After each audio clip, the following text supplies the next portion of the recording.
Ladies and gentlemen, let us all give a very warm welcome to the Prime Minister of Malaysia, the Honourable Datuk Sri Muhammad Najib bin Tun Abdul Razak, Datuk Sri Rosman Mansor, Prime Minister Lee Hsien Loong and Mrs. Lee Hsien Loong.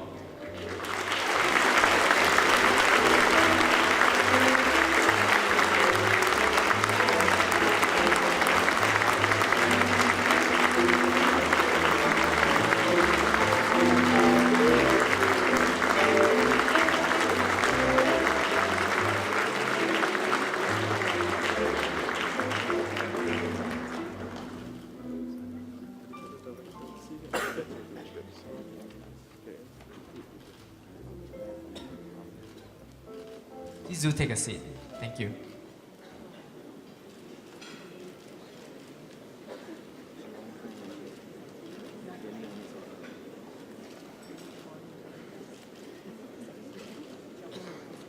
The Honourable Datuk Sri Muhammad Najib bin Tun Abdul Razak, Datuk Sri Rosman Mansor, Prime Minister Lee, Mrs. Lee, Your Excellencies, distinguished guests, ladies and gentlemen, a very good evening to all of you and welcome to the Economic Society of Singapore's annual dinner. I'm Denon. And I'm Joanne, and we'll be your MCs for this evening. Our program will begin with the showing of the Society's milestone slides on a video, followed by the opening remarks by the President of the Economic Society of Singapore, Professor Yusuf Kuala. Subsequently, the Honourable Datuk Sri Muhammad Najib bin Tun Abdul Razak will address the audience. Please be informed that there will be no question and answer session. To kick off tonight's program, we will now show the Society's video. Thank you.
I would now like to invite Professor Yuseong Kwa, President of the Economic Society of Singapore, to give his opening remarks. Professor Kwa, please.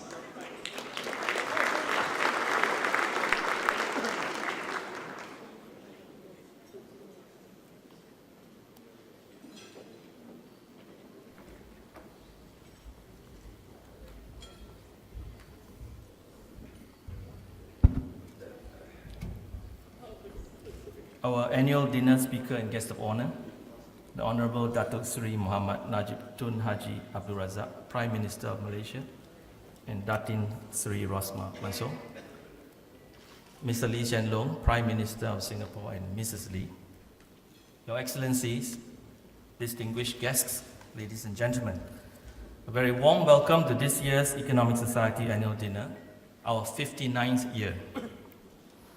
Established in 1956, the Economic Society of Singapore is a non-profit organization of economists, professionals, academicians, bankers, and policymakers interested in economics. The primary objective of the society is to raise public awareness and stimulate public interest and debate in economic issues. To achieve this goal, the Society publishes the academic journal, the Singapore Economic Review, as well as organizes conferences such as the biannual Singapore Economic Review Conference, talks, seminars, workshops, career talks, and public lectures. Distinguished speakers in past society events had included Prime Minister Lee Hsien Loong, Deputy Prime Minister Tharman Shanmugaratnam, former Prime Minister and Minister Mentor, the late Mr. Lee Kuan Yew, President Tony Tan Keng Yam, Mrs. Lee, Ms. Ho Ching, CEO of Temasek Holdings, Mr. Timothy Geithner, former United States Secretary of Treasury, Professor Edward Lazier, former Chairman of the U.S.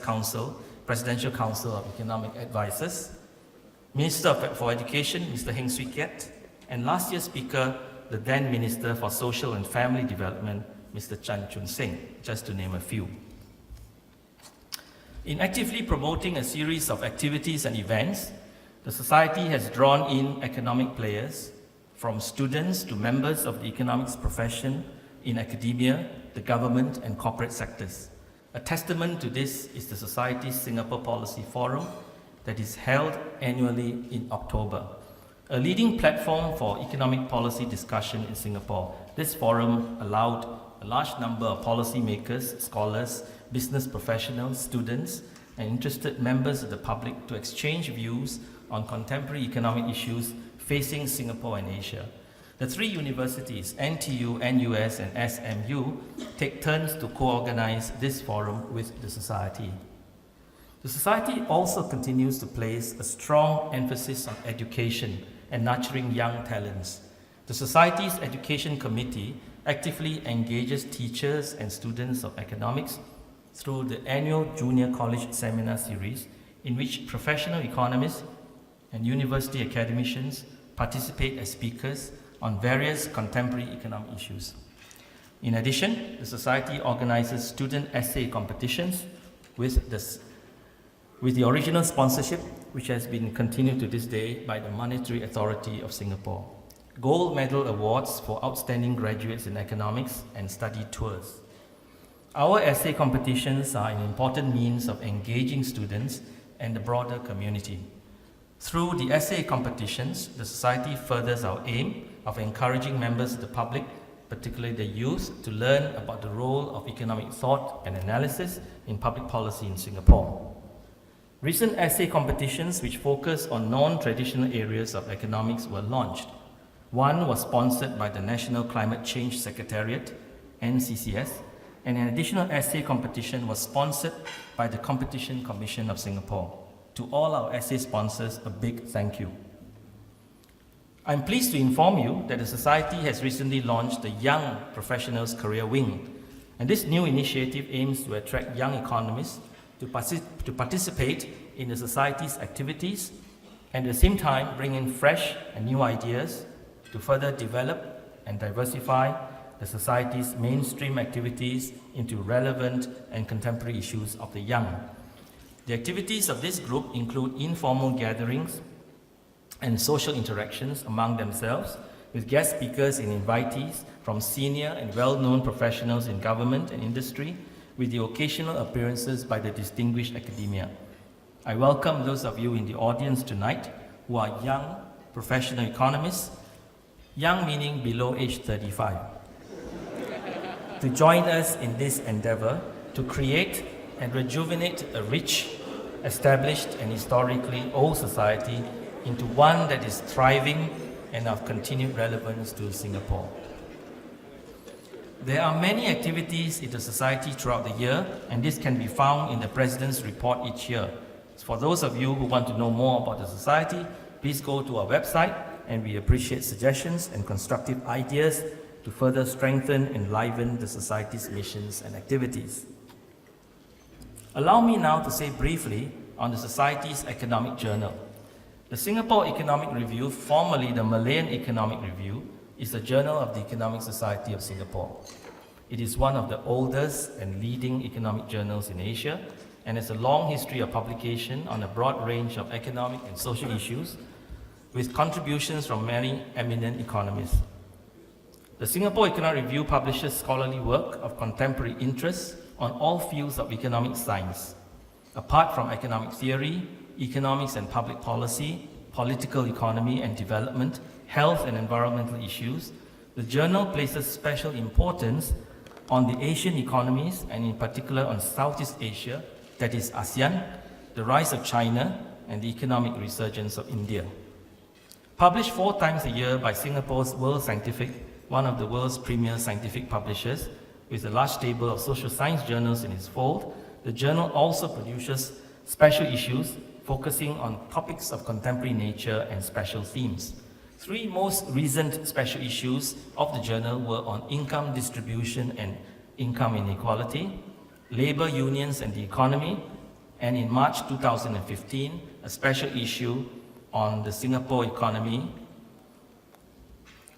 is published.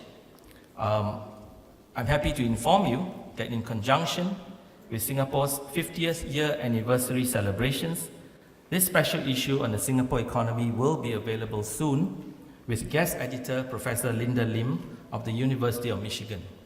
A copy of the flyer information is provided tonight, and you can see that the special issue covers a wide variety of major issues confronting Singapore's economy over the last 50 years, as discussed by prominent economists. The Singapore Economic Review also publishes papers of an interdisciplinary nature and welcomes this academic interface. This journal is indexed in all major economic indices. In fact, the Singapore Economic Review is one of the very few journals based in Asia to be indexed in the Social Sciences Citation Index. The Singapore Economic Review remains a shared enterprise of 4 universities in Singapore, with the editorial office residing in the economics department at Nanyang Technological University.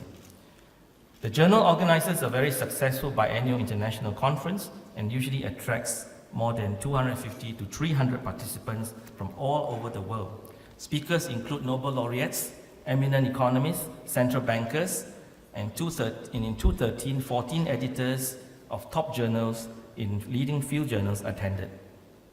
The 2015 conference, for those of you interested, is scheduled for 5th to 7th of August this year. Now this year, we'll also see the launch of a new economic bulletin titled Economics and Society, targeted at schools and the general public. The aim of this new economic bulletin of the society is to complement the Singapore Economic Review, but providing readability and accessibility to the general public, and one which also allows for contributions by non-academic economists, such as economists working outside the universities. Articles in the Economic Bulletin will be on contemporary issues, especially on the understanding of economic policies, finance, and economics of social issues. The bulletin will also include interviews with prominent economists, special sections on the understanding of economic and statistical indicators, as well as teaching pedagogies on certain economic subjects. To make economics more engaging, the publication will also make use of human-centered stories and visual arts in the discussion of socio-economic issues. Some information pertaining to this new economic bulletin can also be found in the flyers available in tonight's dinner. Now, as Singapore celebrates our 50th year of independence in 2015, we look back at our economic achievement with much pride. Per capita GDP at constant market price grew from 5,300 in 1965 to 69,600 in 2014, an increase of 12 times. The increase in absolute affluence in Singapore also translates into an increase in relative affluence of Singapore in the world. In 1965, according to available data from the World Bank, Singapore ranked 41st in the world in terms of per capita GDP. Today, we are ranked among the top 10. The past economic success of Singapore had relied on one key factor: competitiveness. Singapore is ranked among the world's most competitive economies. Due to our poor resource endowment and our very small domestic market, we need to be very competitive in order to survive. Our goods and services exports must be competitive so that they could be sold in the global marketplace. Our production structure must be competitive so that the choicest industries and companies would choose to operate in Singapore. So what had contributed to Singapore's competitiveness? Some of you would suggest factors such as law and order, property rights protection, a well-built-up infrastructure, educated labor force, or even the multitude of FTAs that have facilitated cross-border trading. I would say that the most important factor that had contributed to Singapore's competitiveness in the past is Singapore's pro-business policy. Low corporate tax rate, efficient goods and labor markets, minimal government intervention, and a conducive foreign worker levy which allowed flexibility in supply and also making available talented employees from all over the world. However, just as our economic landscape had transformed, our social landscape today is also vastly different from that in the 1960s and the 1970s. Today, we have an aging population and an increasing expectation of government intervention to reduce market failures and to address any undesirable outcomes arising from competitive markets. The introduction of subsidies such as workfare and GST voucher, the introduction of progressive and higher taxes and duties on assets, on cars and property, the increase in the CPF contribution to MediShield Life, the reassessment of the foreign worker levy and quota, and most recently an increase in personal income tax since 1965. While all these changes may be socially appropriate, we need to be keenly aware that they may also affect our economic competitiveness and social burden. In addition to this concern, there is also the continual interplay and trade-off between economic growth on the one hand and conservation and protection of the environment on the other. There is often tension between these two elements. Should the government prioritize economic growth over environmental preservation, or should environmental preservation take precedence over economic growth?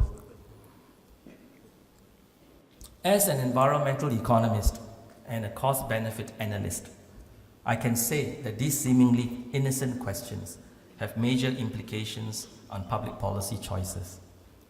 In the early days of independence, when incomes were low and the marginal utility of income was presumably higher, it was obvious that economic growth should be and was indeed the priority.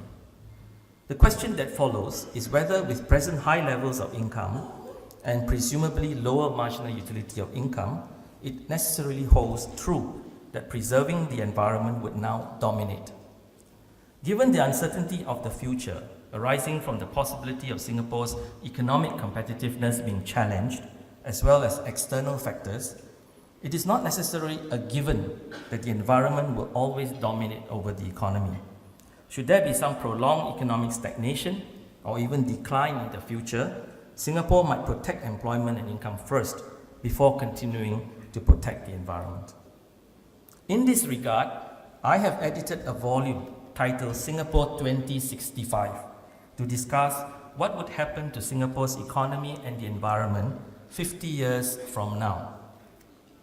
A gathering of 50 Singapore icons provided some leading insights to this subject. A copy of the flyer information is available in tonight's dinner, and may I say part of the proceeds of the sale of the book will be donated to an educational charity and also to the Economic Society of Singapore. The authors of this book are very well known, and some are in the audience tonight. I hope in the course of tonight's dinner, many of you will consider ordering a copy of the book by completing the relevant section of the flyer information. Completed forms can be handed to any of our assistants at any time, should you choose to do it tonight, or drop your form into the boxes provided at the reception desk just outside this ballroom. The Economic Society of Singapore shares the joy in celebrating the country's 50th anniversary. The Society, however, would like to place on record our deep appreciation for the contributions to the nation by the founding Prime Minister of Singapore, Mr. Lee Kuan Yew. While Mr. Lee is no more with us, we rejoice in his significant contributions and achievements which had allowed and facilitated greatly what Singapore has become today. Discussions on how best to remember Mr. Lee Kuan Yew, while extremely important and ongoing, there is, in my view, no better way than to reflect and see Singapore's vibrant economy, thriving living environment in our dynamic metropolis as evidence of his remarkable achievements.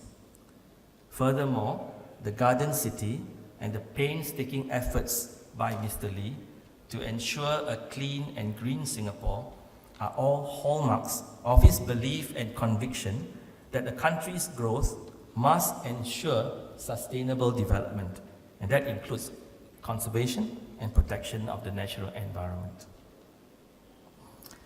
While that leaves us much food for thought, we are now physically in need of real food. I'm sure some of you are starving.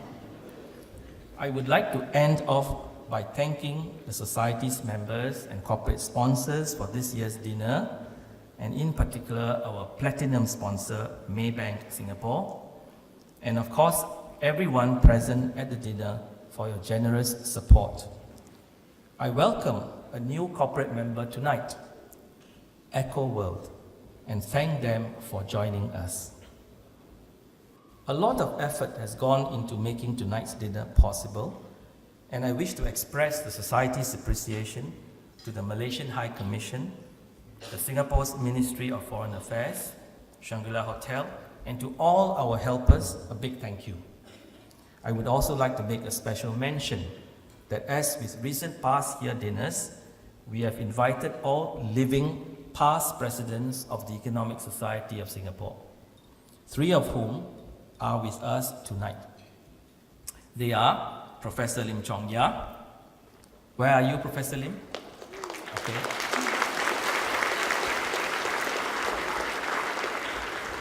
Dr. Teh Kok Peng, I think it's over there. And Professor Basant Kapoor. Where are you?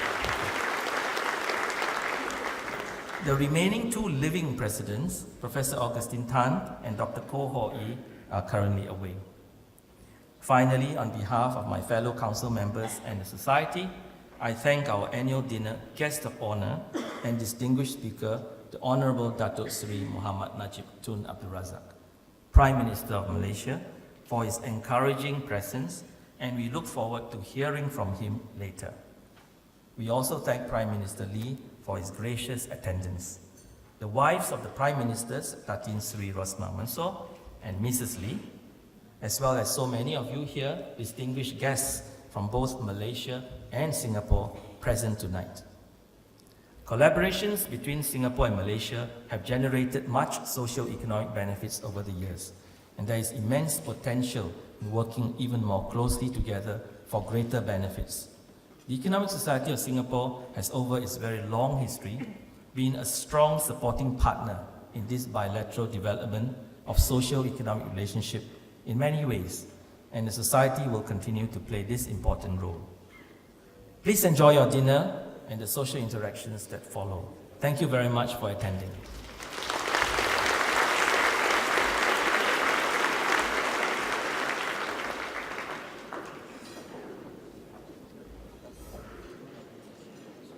Thank you, Professor Kwa. Dinner is now served. Please enjoy the performance of High Notes with their vocalist, Miss Cheryl Tan. It gives me great pleasure now to introduce the Honorable Datuk Seri Muhammad Najib Tun Abdul Razak. The Honorable Datuk Seri Muhammad Najib Tun Abdul Razak was appointed as Malaysia's 6th Prime Minister on 3rd of April 2009, succeeding Datuk Seri and now Tun Abdullah Ahmad Badawi. Datuk Seri Najib is the eldest son of Malaysia's 2nd Prime Minister, the Honorable Tun Abdul Razak. Datuk Seri Najib was born in the district of Kuala Lipis in the state of Pahang.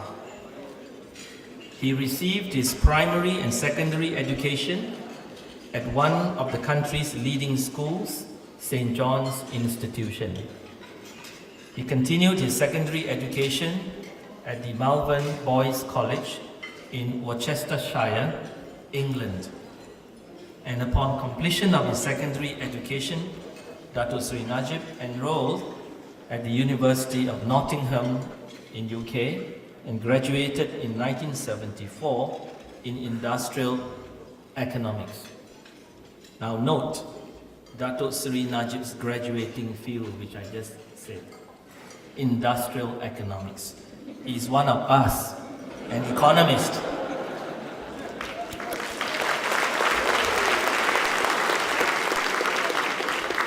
In 1974, Datuk Seri Najib joined the national oil company Petronas as an executive, where he served for 2 years before entering politics.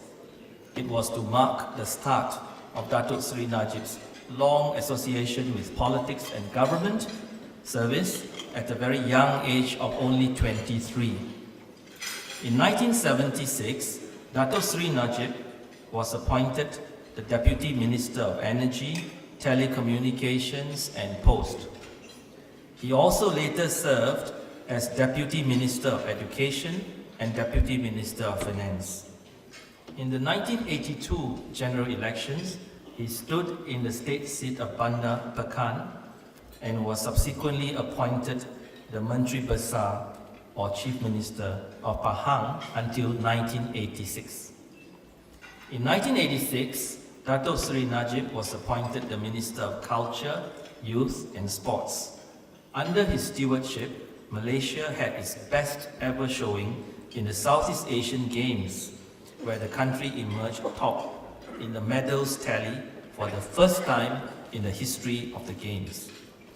He also introduced the National Sports Policy, which outlines the development of sports in the country, and introduced monetary incentives for Malaysian athletes who won medals at the Olympics. Now note what I said just now, incentives. As economists, we are all too familiar with this word. Economics is, after all, a study of incentives. In 1990, Datuk Seri Najib was appointed Minister of Defence, a senior position within the government by the then Prime Minister, Datuk Seri and now Tun Dr. Mahathir Mohamad, whereupon he embarked on the modernization of the armed forces. In 1995, Datuk Seri Najib was appointed to the Ministry of Education. During his tenure, the country's education system underwent a major reform with the passing of 6 laws, the main one being the Education Act of 1996, to facilitate more market-driven education system. Note the word market-driven education system. Again, evidence of a good economist. Following the 1999 difficult and complex general elections, Datuk Seri Najib was appointed Minister of Defence for the 2nd time, and in the 2004 general elections, Datuk Seri won his parliamentary seat with a whopping 22,922 majority, one of the highest majorities in the elections. He was by then Malaysia's Deputy Prime Minister. He repeated these results by winning the 2008 general elections with the highest majority for Barisan Nasional.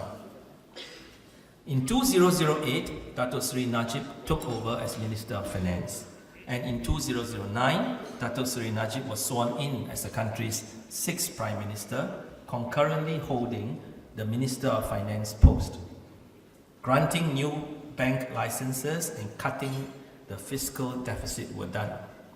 Under his premiership, the nation has embarked on a journey of transformation within Malaysia's multiracial, multi-religious context. The cornerstone is his first Malaysia initiative, which emphasizes national unity. Dato Sri Najib has also launched the Government Transformation Program to improve the quality of public services, increase efficiency, and government transparency. He also introduced a new economic model with reforms to create a business environment conducive to economic growth, development, and investment. The goal is to make Malaysia a high-income nation and a developed country by 2020. Transformation and further liberalization of the economy are vital to this. In summary, Dato Sri Najib is one of Malaysia's most experienced serving politicians with a 3-decade career in government. Let us now welcome the Honorable Dato Sri Muhammad Najib Tun Abdul Razak, Prime Minister of Malaysia, to the stage. Dato Sri Najib, please.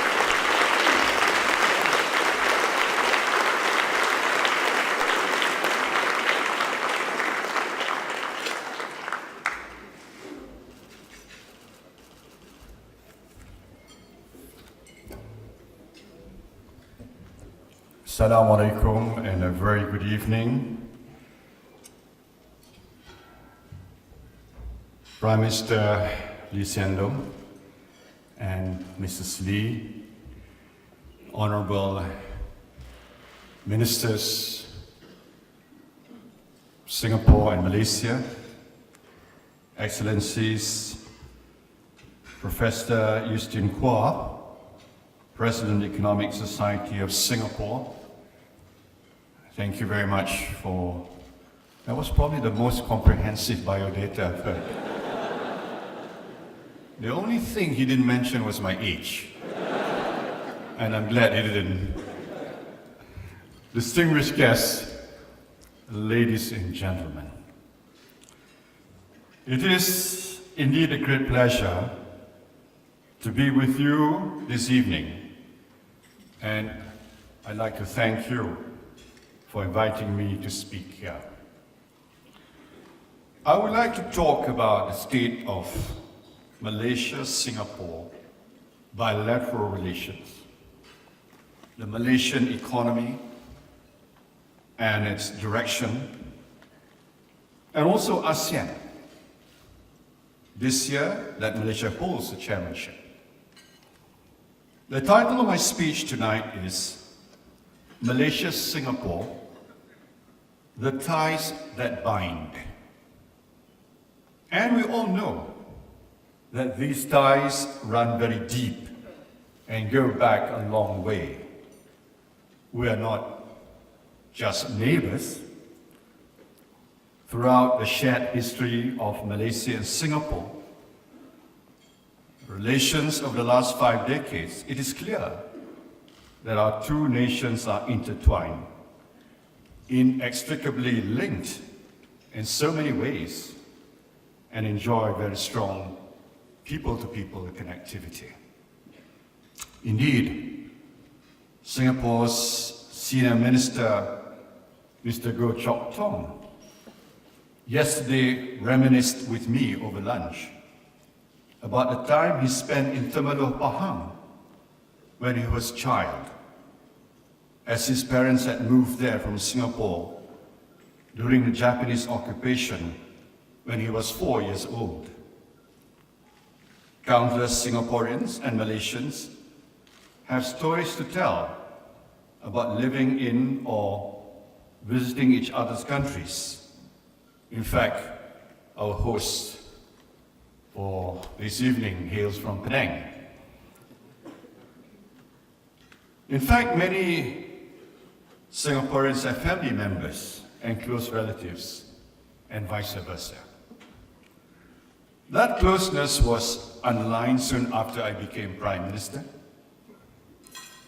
On our visit, our first official visit to Singapore, to the Singapore Botanic Gardens in May 2009, I was honored to be told that a hybrid of the Dendrobium Ronald Emmanuel and Dendrobium jeffreytan orchids had been renamed the Dendrobium Najib Rosmah.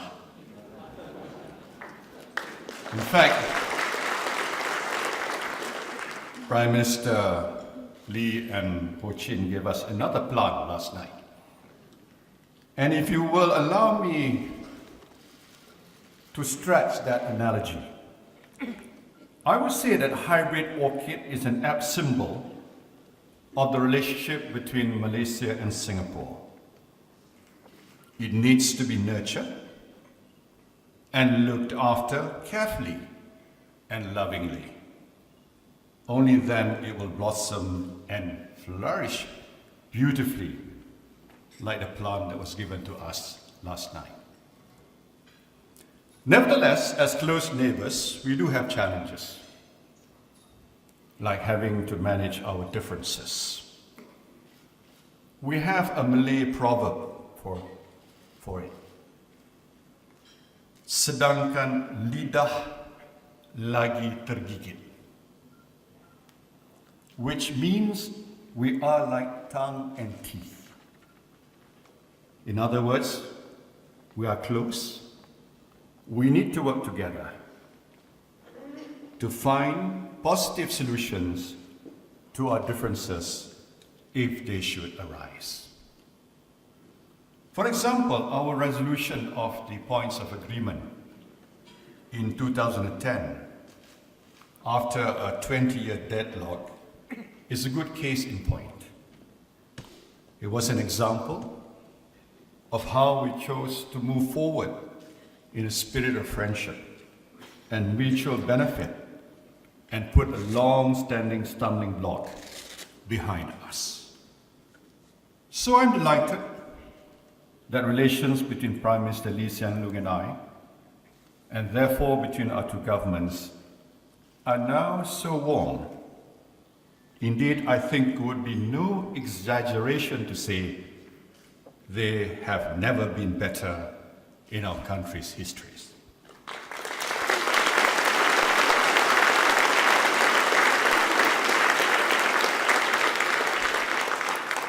I see Mr. Sam Gui applauding. This closeness and agreement that follow are of tangible economic and security benefit to all Malaysians and Singaporeans. This should be and must be the priority of national leaders, i.e. the people's interests above all else. Recently, we have had fruitful discussions on a number of issues, including on iconic projects, such as the planned high-speed rail linking Singapore and Kuala Lumpur. And we discussed this morning. And this project has aroused much global interest. And we can see this as a real game changer. And I quipped during a press conference, should we decide to divide the implementation of this high-speed rail, Singapore does their part, Malaysia does our part, hopefully the two lines will meet at the same point. Then we will have our high-speed rail. Ladies and gentlemen, these ties are being further strengthened through the regular exchange of visits at the highest level. His Majesty the King attended the state funeral of the late Mr. Lee Kuan Yew recently. I was also here to pay my final respects and to convey personally my condolences to Prime Minister Lee for the loss of a man who was not just an international statesman, and a titanic figure in Singapore, but also his father. Such bonds of friendship between our two countries should be the norm and the future. As it is, we are linked in so many ways. The economies of Malaysia and Singapore, for instance, have always had a high degree of interdependence. Bilateral trade between Malaysia and Singapore remains strong at 209 billion last year, and the trend is very encouraging. We are both each other's second largest trading partner after China, and Singapore remains one of the top investors in Malaysia, with a total value of approved projects last year standing at 8.3 billion ringgit. FDI stock from Singapore alone amounted to 80.7 billion ringgit in 2013. Ladies and gentlemen, 3 years ago, Prime Minister Lee and I agreed that a joint ministerial committee between our two countries should explore more ways to enhance collaboration in Iskandar, Malaysia, for our mutual benefit. An industrial cooperation work group was set up to promote, coordinate the development of industrial and services activities between Iskandar, Malaysia and Singapore, based on existing economic clusters in new growth, areas such as advanced materials engineering, electronics, food processing, and the creative industry. And I believe we have already seen the fruits of this cooperation. It is a win-win situation for both of us on either side of the Straits of Johor. I'm pleased to note that while Iskandar, Malaysia and Penang have been drawing the bulk of investment from Singapore, Singaporeans are now also beginning to invest in other economic corridors in Malaysia, including Sabah and Sarawak. We welcome this as it supports Malaysia's move up the value chain and spurs innovation, both of which are crucial in sustaining our economic momentum.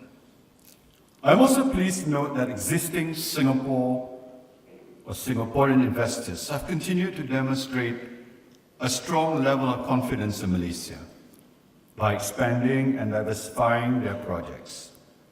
Investment relations have been further strengthened through enhanced collaboration between our two major government-linked companies, Malaysia's Khazanah Nasional and Singapore's Temasek Holdings, referring to the CEO, Temasek.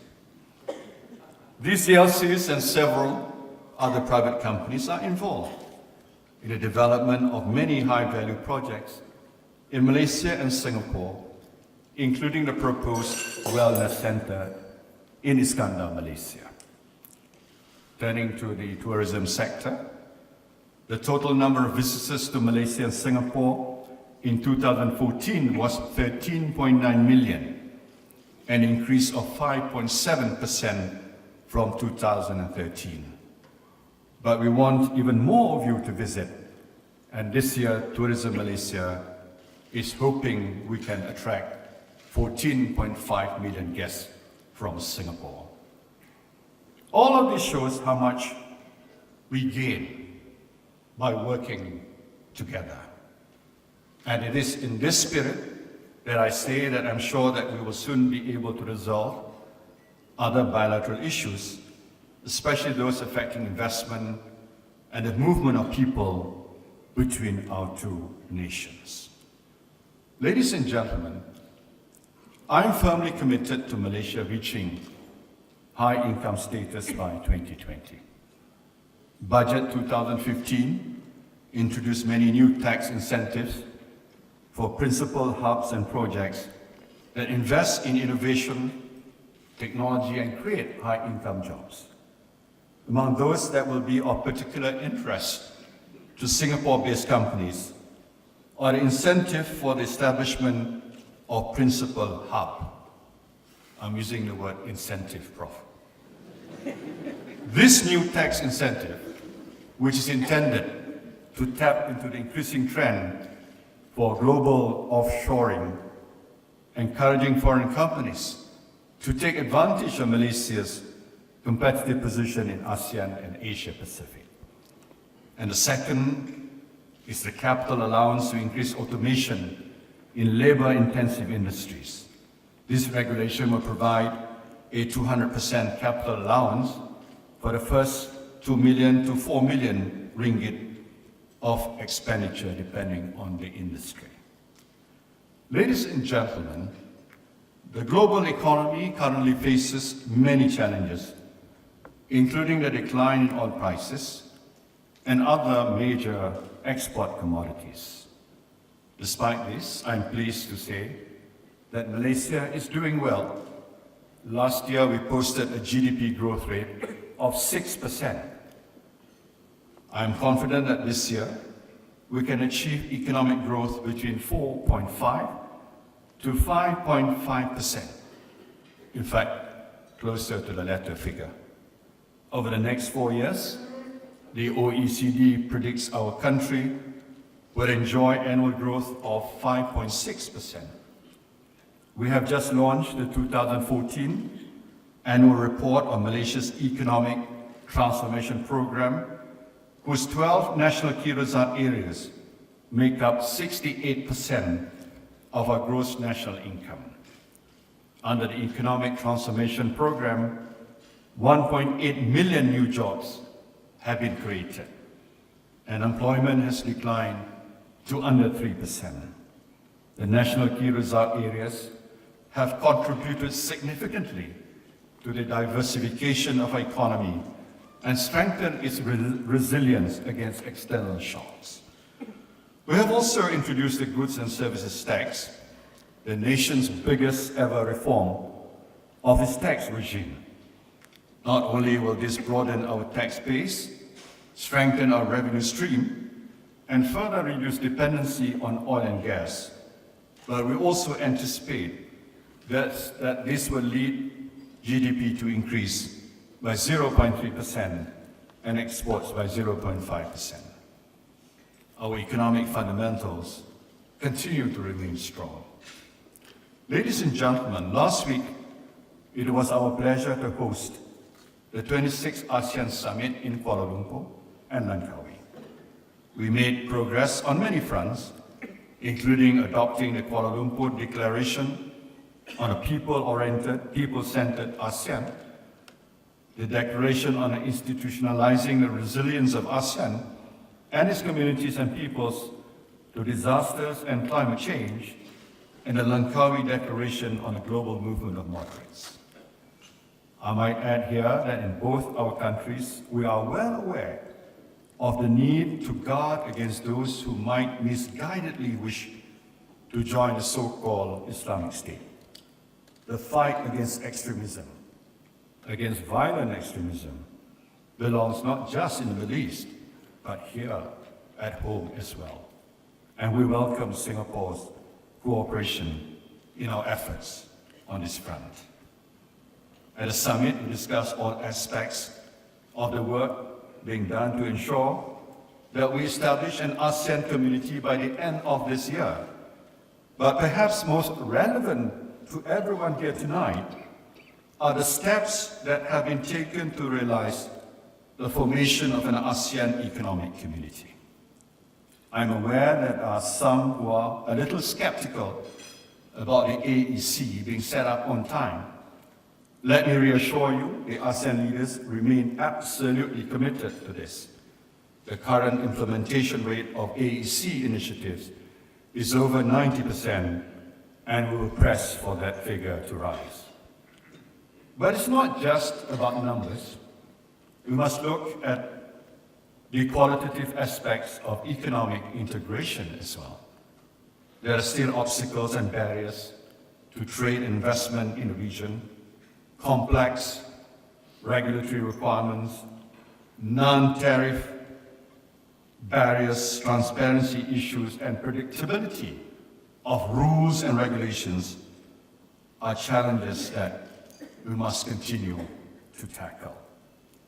ASEAN needs to enhance its resilience as the grouping enters into strategic relationships with major trading nations through free trade or economic partnership agreements. Member states must also refrain from introducing new measures that may be counterproductive and go against the spirit of economic integration. But efforts towards liberalization and integration are already contributing towards ASEAN's overall competitiveness. There have been steady flows of FDIs to the region. Per capita income is about $4,000, and we have a burgeoning middle class and a young and increasingly skilled population. Our record is already enviable. From 2000 to 2013, real GDP growth in ASEAN outstripped America, Britain, France, Germany, and Japan. The ASEAN journey, which commenced in 1967, contributed to a complete transformation of the region.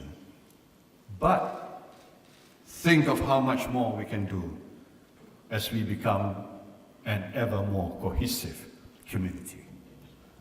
Ladies and gentlemen, 2015 is a very special year for Singapore as you celebrate the 50th anniversary of your independence.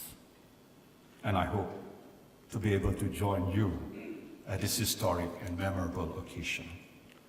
We congratulate you on that anniversary and wish to take the opportunity to emphasize all that we share and have in common and all the great opportunities for Malaysia and Singapore as we work together.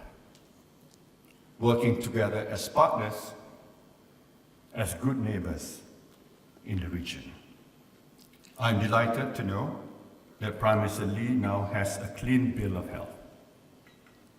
Therefore, I have a friend who is fighting fit. And together, we will be able to shape the destinies of our peoples to make our relationship ever more productive, mutually beneficial, and forward-looking. I know that Prime Minister Lee and I could not be more committed to enhancing the already strong bonds between our two countries for the benefit of all Malaysians and Singaporeans. I hope you enjoy the rest of the evening. Thank you.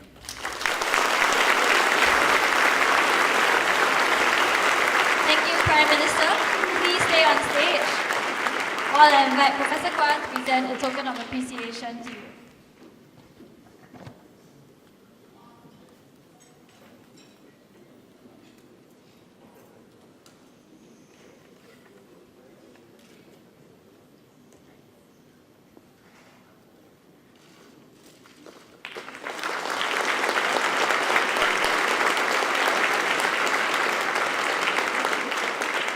Once again, thank you, Prime Minister and Professor Kwa. Dinner will now resume. Thank you.